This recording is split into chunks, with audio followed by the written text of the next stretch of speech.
लेकिन I start with you कमर ज़मान कारा साहब, जो आज बयान आया है इसके बारे में आप क्या कहते हैं? देखिए, ये अलग बात है कि वो कहाँ पे क्या है, लेकिन उनका बयान मजिस्ट्रेट के सामने आया है, उसकी अपनी एक लीगल हैसियत है। और ये बयान क्योंकि वैसे भी सदाकत में मबनी है, इसमें कोई शक वाली बात है नहीं। मैंने इसीलिए कहा कि मेरे लिए कोई हैरत की बात इसलिए नहीं है, इसमें या कोई खबरियत नहीं है कि मैं पहले ही यकीन से रखता हूँ कि वो झूठ था। और खान साहब ने पाकिस्तान के खारजा ताल्लुकात को एक मुल्क और दुनिया की बड़ी ताकत के साथ ताल्लुकात को खराब करने में पूरी कोशिश की है। लिहाजा मेरे लिए को बड़ी खबर नहीं थी। अफसोस ये जरूर था कि उनको ये काम इस तरह नहीं करना चाहिए था। मुल्क जिसने उनको नाम दिया, उनको इतना बड़ा ओहदा दिया, उसका नुकसान करना मुनासिब नहीं था। बाकी इसकी लीगलिटी आप ज्यादा बेहतर जानती हैं। आज सरबराह तहरीक इंसाफ ने आजम खान के बयान पे कहा कि जब तक आजम खान खुद नहीं आते, वो एक ऑनेस्ट आदमी है, मैं नहीं मानता ये बात। कुछ अरसे कबल ये तराफ वो कर चुके हैं खुद से तहरीक इंसाफ के चेयरमैन कि उसकी जो साइफर है वो कहीं गुम हो गया है। अगेन ये क्वेश्चनेबल है। वज़ीर मुमलिकत खारजा हिना रबानी खान ने ये कहा था कि साइफर मौजूद है। इनफैक्ट सर, इस स्टेटमेंट पर काला साहब आप क्या कहेंगे?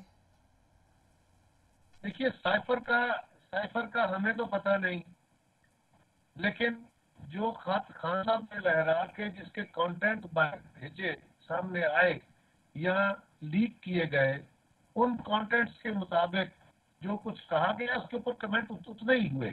वही फॉरेन ऑफिस ने किए, वही बाकी जगहों पे किए। अब मसला ये है कि क्या कहा जाए। फॉरेन ऑफिस ने तो इस बात को वजाहत की, साइफर तो एक आया था, उस साइफर में पाकिस्तान के लिए कोई बात लिखी तो नहीं गई थी। इमरान खान साहब के लिए कोई ये तो नहीं कहा गया था इनकी गवर्नमेंट डिस्मिस करनी है, कोई ऐसी चीज नहीं थी। तो ये एक मामूल का खत, ये तो वजाहत फॉरेन ऑफिस ने की थी, इससे तो इनकार नहीं है। जो आजम खान साहब ने कहा है वो ये है कि खान साहब ने उस खत को, जो एक रूटीन का खत था, साइफर था, उसको अपने पॉलिटिकल मकासद के लिए जिस तरह इस्तेमाल किया वो गलत था उसको। और खान साहब बाकायदा उनकी इससे पहले भी एक जो ऑडियो आई हुई है जिसमें वो कह रहे हैं कि ये चीज हाथ में आ गई है और मैं इससे खेलूंगा और खूब खेलूंगा, तो वो खूब खेले उससे। तो ये बात कोई अचंभे वाली इसमें क्या है? कारा साहब, हमने माजी में देखा ये कि एक वक्त था कहा जाता था डॉक्टर आसिम साहब is singing in custody, he swimming in custody, पता नहीं क्या क्या उन्होंने कह दिया है। फिर हमने देखा कि मामला उस तरीके से नहीं थे। फिर फवाद साहब के हवाले से भी ये बात कही जाती थी। ये हुआ है पाकिस्तान में, लेकिन ये मामला इसलिए फर्क है क्योंकि ऑब्वियसली नेशनल सीक्रेट एक्ट भी इसमें आता है। क्या ये वैसा ही कोई मामला तो नहीं होगा, या आप इसको फर्क देखते हैं आजम खान साहब के हवाले से जो क्लेम्स हैं? देखिए, एक होता है आपके कोई सोर्स ने खबर दी, आपने खबर चला दी, सोशल मीडिया पे कुछ आया, फॉर्मल मीडिया ने उसको चला दिया, एक वो है। और एक ये है कि एक मजिस्ट्रेट की अदालत में पेश होकर एक बंदा बयान दे रहा है। दोनों में बहुत वाज़ेह फर्क होता है, इसकी अपनी एक ऑथेंटिसिटी है। सो एक्शन क्या हो सकता है इसके ऊपर? अब मैं तो कानूनदान नहीं हूं, मैं तो कह रहा हूं कि मुझे अफसोस है और तकलीफ है, और इमरान खान के फॉलोअर्स को सोचना चाहिए कि वो उन्होंने जो खान साहब को इतना सपोर्ट किया और उन्होंने पाकिस्तान के साथ क्या किया, पाकिस्तान की खारजा पॉलिसी के साथ क्या किया, और उसके अलावा उन्होंने अफवाज पाकिस्तान के साथ क्या किया, मुल्क के साथ, IMF के साथ ताल्लुक बिगाड़ने में बड़ा रोल अदा किया। तो ये सारा कुछ उनके फॉलोअर्स के लिए एक लम्हा फिक्रिया, हमारे लिए अफसोस का मकाम है। इसका कोई जजा सजा हो सकती है लीगली, तो मैं क्योंकि कानून का तालिब इल्म नहीं हूँ, मुझे कोई ज्यादा पता नहीं। सारा बानो साहिबा, PTI के कई रहनुमाओं ने चेयरमैन तहरीक इंसाफ के खिलाफ अब बयान दे दिए हैं, शायद कुछ और लोग भी दे दें। आज principal secretary Azam Khan magistrate के सामने बयान रिकॉर्ड करवाते हैं, तो ये कितना बड़ा सेटबैक नजर आ रहा है आपको? सुनिए, अस्सलाम वालेकुम। वालेकुम। बनाने को तो वो कहते हैं कि जब वो सब चीजें मुखालफत में हो तो फिर तो आप की का का भी बना सकती हैं, मतलब जहाँ जो यहाँ पाकिस्तान में देखा गया। बाकी अगर हम आजम खान साहब की बात करते हैं तो मुझे तो ये एक फिल्म की स्टोरी लगती है कि एक बंदा 3 महीने से गायब है, उसका कुछ पता नहीं। उनको ऐसा कौन सा किससे डर पड़ा हुआ था, उन्होंने तो किसी चीज में शामिल नहीं थे, जो किसी के घर 3 माह से छुपे हुए थे। और 3 माह के बाद 3 माह के बाद आके वो एक बयान रिकॉर्ड करवाते हैं तो उनको पता नहीं था। मैं भी इत्तेहादी थी, मुझे ये पता था। मैं अभी एक प्रोग्राम में कह चुकी हूँ कि मैं हंस के कहती होती थी अपने साथियों को, कि मजाक में बोलती थी कि खान साहब को कहें कि वो वजीर आजम है, आजम के वजीर नहीं है। ये तो इतने पावरफुल शख्स है कि इनके उसमें तो मक्खी भी नहीं इधर से उधर जाती होती थी। खान साहब से तो मिलने के लिए कोई इतनी तगोदोद नहीं करता था, सब आजम खान से मिलने की तगोदोद करते थे। और यहाँ पर आके ये बयाने हल्फी करवा देना, जमीर जाग गया इनका। एक तो वो जमीर जागते हैं, मुझे समझ नहीं आती कि वो बाद में क्यों जागते हैं। और दूसरा इस किस्म का बयाने हल्फी तो इसाकदार साहब का भी था, और बाकी जो 2 लोगों का था, अहद चीमा और फवाद हसन फवाद, वो तो खैर पुलिस की कस्टडी में थे। ये तो एक अलग ही मैटर है कि ये तो गायब थे, और गायब होने के बाद आके ये इंकशाफ कर दिया। मेरे भेजे में ये दिमाग नहीं, बात नहीं बैठती। राइट, सो आपको लग रहा है कि प्रेशर में आके उन्होंने बयान दिया है? ये तो देखिए ना, 3 माह है ही नहीं। जिस वक्त अदालत ने कह दिया कि भाई उनको सामने लेकर आए, उस वक्त किसी को पता ही नहीं था कि वो किसकी कस्टडी में है, कि जी छुपे हुए हैं। और छुपे 3 महीने के बाद वो अपने आप को राजी कर रहे थे, ये फैसला कर रहे थे कि मैं जाके ये बात मैं करूंगा। यहाँ पर सियासत देखी तो है, यहाँ पर तो वो क्या कहते हैं, हुकूमत चाहे तो मलबा भी बोल सकता है, तो कुछ भी हो सकता है यहाँ पर। एक बंदा भी, मुझे तो वो कहते हैं ना कि नहीं समझ आ रही कि एक बंदा अगर ऐसी कोई बात थी तो इक्तदार में रहते रहे इन सब लोगों को ये बातें क्यों नहीं याद आती।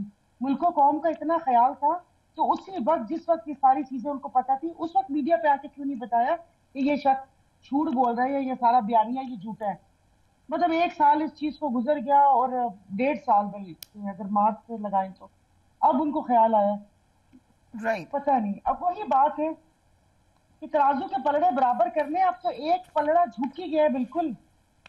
ओके, ये तो पीएमएलएन को वो कह रही हैं। सो आई कम टू यू राणा साहब, आपका legal background, financial okay, background. you have financial background, but लेकिन let's read not legal go background. towards legality. That's all right. Overall, जो ये इस वक्त, एक तो मुझे आपको लगता है कि साइफर से आपको कोई पॉलिटिकल फायदा होने जा रहा है इससे? पीडीएम गवर्नमेंट को कोई इससे फायदा होने जा रहा है? इससे मुल्क को नुकसान पहुंचा।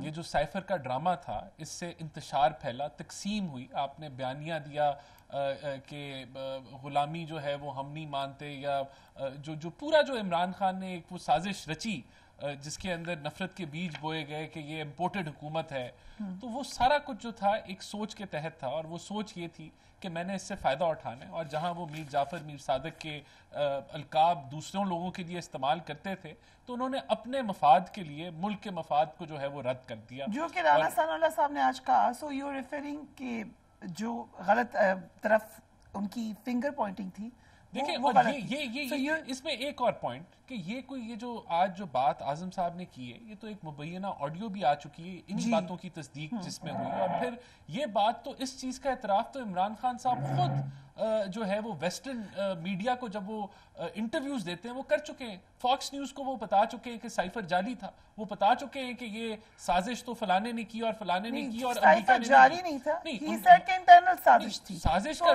जो यूटर्न लिया उसके ऊपर, बिल्कुल यूटर्न लिया कि साजिश जाली है। तो इसका यही मतलब है ना, साइफर की कहानी जो उन्होंने यहाँ बताई वो तो अमेरिकन साजिश थी, लेकिन जो उन्होंने वेस्टर्न मीडिया को कहानी बताई उसके अंदर तो साजिश लोकल थी। तो जाहिर सी बात है वो झूठ की बुनियाद पे जो उन्होंने कहानी रची। अरसे तक वो कहते रहे वेस्टर्न मीडिया को भी, खासतौर पे डोनाल्ड लू का नाम लेकर, लेकिन उसके बाद फिर उन्होंने यू टर्न लिया। एक सवाल है शाह महमूद कुरैशी का, वो जरा आप सुनीजिए। Let's watch that.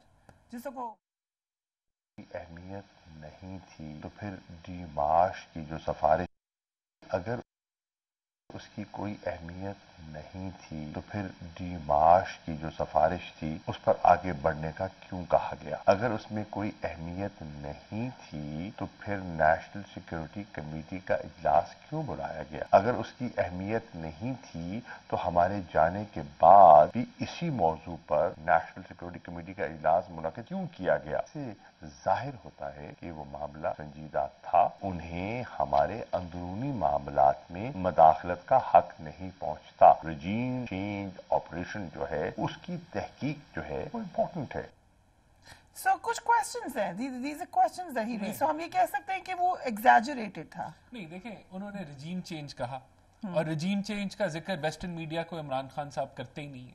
बाकी हकायक जो है वो आजम साहब ने जो है वो बयान कर दिए उन्होंने कहा कि किस तरह let's play with it. Let's तो बिल्कुल खेला गया, और अगर उसमें कोई सख्त लैंग्वेज थी तो डिमांड्स जो हैं वो जारी किए जाते, और ये कोई इतनी अनयूजुअल बात नहीं है। और आपने हिना रुबानी साहब का भी जो है वो मौक़िफ़ सुना कि ये इसका वो एक ट्रांसलेशन थी जो आपके सफ़ीर ने यहाँ भेजी, और फिर उसके ऊपर इसकी भी तस्दीक होनी थी कि ये मौक़िफ़ क्या वो उस इंडिविजुअल डिप्लोमेट का था जो अमेरिका का है, या वो मौक़िफ़ जो है वो अमेरिकन गवर्नमेंट का है। तो ये सारे मामला इस पे खेला गया, खेला नहीं जाना चाहिए था। एनएससी बुलाई प्राइम मिनिस्टर ने, हाँ नहीं बिल्कुल बुलाई, वो दोनों मेरे पास मिनट्स पड़े हुए हैं वो तो उसके। पहले तो इमरान खान साहब ने जी बुलाई। पहले उन्होंने उसका- बुलाई मार्च तो 31 2022 को पहली एनएससी बुलाई गई, और फिर अप्रैल 22 को प्राइम मिनिस्टर शहबाज शरीफ ने continuity में सेकंड बनाई मंगाया, गई। हाँ, तो जिसमें उन्होंने कहा एंडोर्स करते हैं एनएससी में, उन्होंने कहा कि मदाखलत हुई है। नहीं और देखें तो ये फर्क है ना, रजीम चेंज होना, रजीम चेंज होना एक अलहदा इशू है, you're साजिश saying होना, कि अमेरिकन ये बात साजिश होना अलहदा इशू ठीक है। है, और ये देखें बयानिया क्या बना, क्या मफाद लिया गया, पीटीआई ने क्या मफाद लिया कि ये इंपोर्टेड हुकूमत है, इसी पे साजिश हुई ना, यही सिखाया गया, पढ़ाया गया, कहा गया कि हम गुलामी नहीं करेंगे, कि ये इंपोर्टेड हुकूमत है, इनको हम रद्द करते हैं। ये जब नफरत के बीज बोए गए और फिर उसका नतीजा क्या निकला कि 9 मई का वाकया हुआ, तो ये सारा कनेक्टेड है। और ये आप एक डिप्लोमेटिक कॉन्वर्सेशन के ऊपर खेलें, उसके ऊपर आप सियासत चमकाएं, उसके ऊपर आप झूठ बोलें, उसके ऊपर आप एक आपकी जहन साजी करें, तो ये बहुत बड़ा जो है इट इज